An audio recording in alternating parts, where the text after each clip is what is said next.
আকাশবাণী খবর পড়ছি শুভমিতা মুখোপাধ্যায়। প্রথমে বিশেষ বিশেষ খবর। প্রধানমন্ত্রী নরেন্দ্র মোদী বলেছেন, সরকার পশ্চিম এশিয়ার সংকটের কোনো প্রভাব নাগরিকদের ওপর পড়তে দেয়নি। সারা দেশে পাইপ বাহিত গ্যাস সরবরাহের ব্যবস্থা প্রসারের লক্ষ্যে দ্বিতীয় পর্যায়ের পিএনজি উদ্যোগের সময়সীমা ৩০শে জুন পর্যন্ত বাড়ানো হয়েছে।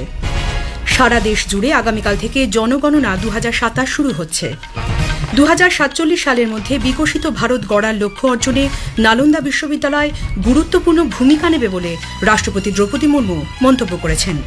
সারা দেশ জুড়ে নানা অনুষ্ঠানের মধ্য দিয়ে আজ মহাবীর জয়ন্তী পালিত হচ্ছে। আসছি বিস্তারিত খবরে। প্রধানমন্ত্রী নরেন্দ্র মোদী বলেছেন, সরকার পশ্চিম এশিয়া সংকটের কোনো প্রভাব নাগরিকদের ওপর পড়তে দেয়নি। পশ্চিম এশিয়ায় সংঘাত সত্ত্বেও ভারত সমগ্র পরিস্থিতি নিয়ন্ত্রণে রেখেছে।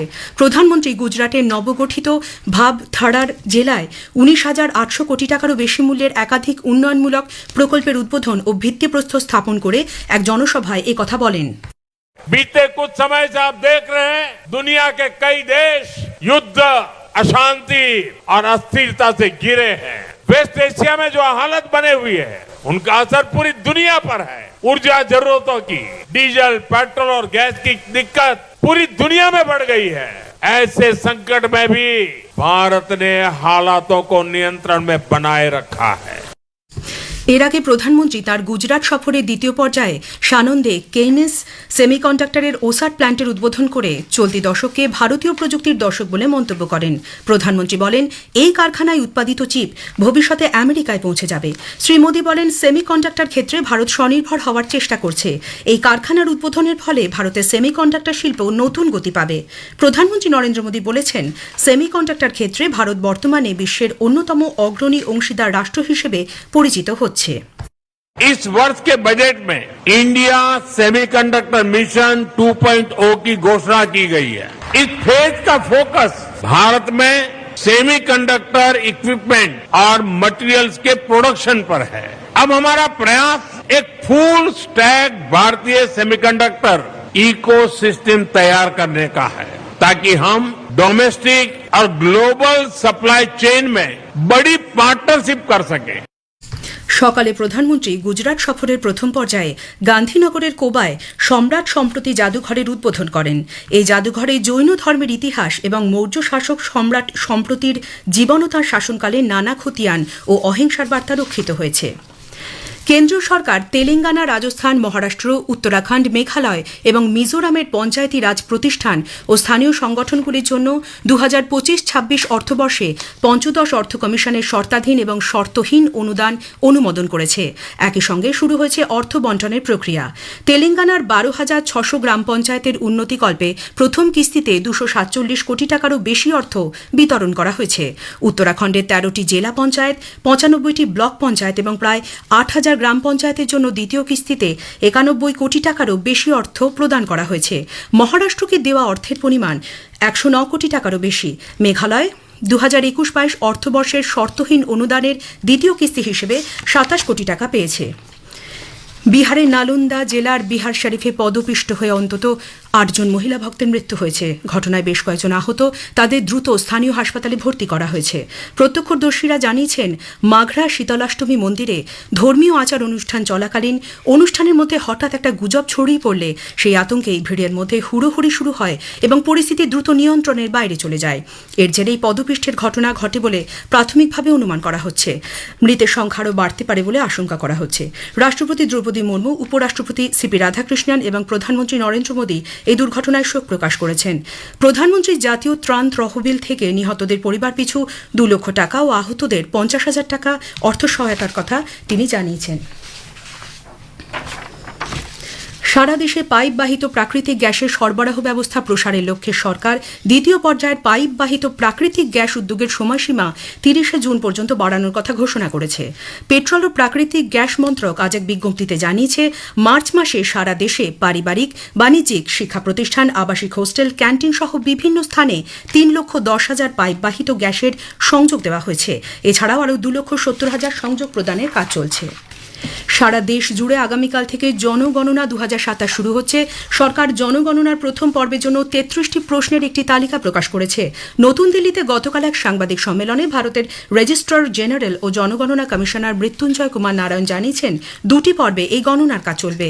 তিনি জানান, রাজ্য ও কেন্দ্রশাসিত অঞ্চলগুলির নির্ধারিত সময়সূচি অনুসারে গণনার প্রথম পর্বে আগামীকাল থেকে 30 সেপ্টেম্বর পর্যন্ত চলবে। जनगणना 2011 में आंकड़े फिजिकल कागज पे इकट्ठा किए गए थे। इस बार 2027 में डिजिटल माध्यम से हो रही है। इसमें प्रगणक घर घर मोबाइल फोन या डिजिटल डिवाइस लेकर के जाएंगे और उसमें मोबाइल एप्लीकेशन पे सीधे आंकड़े दर्ज करेंगे। এই খবর শুনছেন আকাশবাণী থেকে। 2047 সালের মধ্যে বিকশিত ভারত গড়ার লক্ষ্য অর্জনে নালন্দা বিশ্ববিদ্যালয় এক গুরুত্বপূর্ণ ভূমিকা পালন করবে বলে রাষ্ট্রপতি দ্রৌপদী মুর্মু অভিমত ব্যক্ত করেছেন। তিনি আজ নালন্দা বিশ্ববিদ্যালয়ের দ্বিতীয় সমাবর্তন অনুষ্ঠানের ভাষণে বলেন, নালন্দা বিশ্ববিদ্যালয়ের পুনরুজ্জীবন কেবল বিহার বা ভারতের জন্য একটি কৃতিত্ব নয়, বরং এটি সমগ্র বিশ্বের জন্য একটি বৌদ্ধিক ও সাংস্কৃতিক নবজাগরণের সূচনা করে। The Government of India remains committed to supporting the growth of these institutes. The Library of Ancient Nalanda is said to have contained millions of manuscripts. With that lofty benchmark as a reference, what we are building here today will be a lasting legacy as India moves towards becoming a developed nation by 2047. মঙ্গোলিয়ার নতুন প্রধানমন্ত্রী হচ্ছেন উচরাল নিয়াম ওসোর। সে দেশে রাজনৈতিক অস্থিরতা ও অর্থনৈতিক সংকটের মধ্যে এক বছরের মধ্যে তিনি এই পদে আসীন হওয়া তৃতীয় নেতা। উচরাল 126 সদস্য বিশিষ্ট আইনসভায় প্রদত্ত 107টি ভোটের মধ্যে 88টি পেয়ে প্রয়োজনীয় সংখ্যাগরিষ্ঠতা অতিক্রম করে সংসদীয় অনুমোদন লাভ করেন। তিনি দেশে রাজনৈতিক ঐক্যের আহ্বান জানিয়েছেন এবং সতর্ক করে বলেছেন, অভ্যন্তরীণ বিভাজন দেশের অর্থনৈতিক সংকটকে আরও বাড়িয়ে তুলেছে। প্রধানমন্ত্রী নরেন্দ্র মোদী সুরিনামের প্রাক্তন রাষ্ট্রপতি চন্দ্রিকা প্রসাদ সান্তোখির আকস্মিক মৃত্যুতে গভীর শোক প্রকাশ করেছেন এবং তাঁর শোক সন্তপ্ত পরিবার এবং সুরিনামের জনগণের প্রতি সমবেদনাও জ্ঞাপন করেছেন। সমাজ মাধ্যমে এক বার্তায় চন্দ্রিকা প্রসাদ সান্তোখির সঙ্গে তাঁর সাক্ষাতের কথা স্মরণ করে শ্রী মোদী বলেন, সুরিনামের উন্নতির জন্য তাঁর অক্লান্ত প্রচেষ্টা এবং ভারত সুরিনাম দ্বিপাক্ষিক সম্পর্ক জোরদার করার প্রয়াসের কথা উঠে এসেছিল তাদের আলাপচারিতায়। অসমের বিধানসভা নির্বাচনের জন্য বিজেপি তাদের নির্বাচনী ইস্তাহার প্রকাশ করেছে। আজ গুয়াহাটিতে কেন্দ্রীয় অর্থমন্ত্রী নির্মলা সীতারামন, কেন্দ্রীয় মন্ত্রী সর্বানন্দ সোনোয়াল এবং মুখ্যমন্ত্রী হেমন্ত বিশ্ব শর্মার উপস্থিতিতে এই ইস্তাহার প্রকাশ করা হয়। সুরক্ষিত অসম, বিকশিত অসম এই মূল সুরের ভিত্তিতে ইস্তাহারে সরকারি জমি থেকে অবৈধ দখলদারদের উচ্ছেদ, 1950 সালে ইমিগ্রান্টস এক্সপালশন ফ্রম আসাম আইন রূপায়ণ এবং প্রকৃত নাগরিকদের জন্য জমির স্বত্বাধিকারের কথা বলা হয়েছে। এছাড়াও অসমে অভিন্ন দেওয়ানি বিধি রূপায়ণ সহ বিভিন্ন বিষয় রয়েছে। সরকারি কর্মচারীদের জানিয়ে 8ম বেতন কমিশন রূপায়ণ এবং 2 লক্ষ কর্মসংস্থানের প্রতিশ্রুতিও ইস্তাহারে অন্তর্ভুক্ত করা হয়েছে। দেশের ডাক বিভাগের কর্মচারী ও বিভিন্ন ডাক ইউনিয়নের পক্ষ থেকে একটি প্রতিনিধি দল নতুন দিল্লিতে আজ কেন্দ্রীয় কর্মীবর্গ, জন অভিযোগ ও পেনশন বিষয়ক প্রতিমন্ত্রী ড জিতেন্দ্র সিং এর সঙ্গে সাক্ষাৎ করেছেন। ডাক বিভাগের নির্দিষ্ট কিছু দফতরে ক্যাডারদের পুনর্বিন্যাস, আর্থিক উন্নয়ন প্রকল্প রূপায়ণ এবং পেনশন সংক্রান্ত বিবিধ বিষয় নিয়ে তাঁদের মধ্যে আলোচনা হয়। দীর্ঘদিনের অমীমাংসিত মামলাগুলির দ্রুত নিষ্পত্তির জন্য ড জিতেন্দ্র সিং পেনশন আদালত এবং পেনশন অভিযোগ ফোরাম সহ প্রাতিষ্ঠানিক ব্যবস্থাগুলি সক্রিয়ভাবে ব্যবহারের পরামর্শ দিয়েছেন। ভারতীয় আবহাওয়া দপ্তর আইএমডি আজ অরুণাচল প্রদেশ, আসাম, মেঘালয়, কেরালা, মাহে, নাগাল্যান্ড, মণিপুর, মিজোরাম, ত্রিপুরা, সিকিম ও হিমালয় সংলগ্ন পশ্চিমবঙ্গের কিছু কিছু জায়গায় ভারী বৃষ্টির পূর্বাভাস দিয়েছে। পাশাপাশি বিহার, ছত্তিশগড়, পশ্চিমবঙ্গ এবং সিকিম সহ বেশ কিছু জায়গায় বজ্রবিদ্যুতের সম্ভাবনাও রয়েছে। Hockey India sub junior women's national championship আগামীকাল থেকে ঝাড়খণ্ডের রাঁচিতে শুরু হচ্ছে। 16তম এই প্রতিযোগিতা চলবে 12 এপ্রিল পর্যন্ত। হকি ইন্ডিয়ার উদ্যোগে মেয়েদের এই টুর্নামেন্টে এ বিভাগে মোট 12টি দল 4টি পুলে বিভক্ত হয়ে খেলবে। এই বিভাগে নকআউট পর্ব শুরু হবে 9 এপ্রিল থেকে এবং ফাইনাল ম্যাচ হবে 12 এপ্রিল।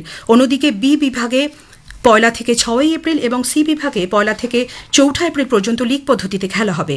প্রতিযোগিতার সব ম্যাচ অনুষ্ঠিত হবে মারাং গোমকে জয়পাল সিং অ্যাস্ট্রোটার্ফ হকি স্টেডিয়ামে। শেষ করার আগে বিশেষ বিশেষ খবরে কিছু অংশ আর একবার। প্রধানমন্ত্রী নরেন্দ্র মোদী বলেছেন, সরকার পশ্চিম এশিয়ার সংকটে কোনো প্রভাব নাগরিকদের ওপর পড়তে দেয়নি। সারা দেশে পাইপ বাহিত গ্যাস সরবরাহের ব্যবস্থা প্রসারের লক্ষ্যে দ্বিতীয় পর্যায়ের পিএনজি উদ্যোগের সময়সীমা 30 জুন পর্যন্ত বাড়ানো হয়েছে। খবর শেষ হলো। এরপর শুনুন স্থানীয় সংবাদ 7টা বেজে 50 মিনিটে।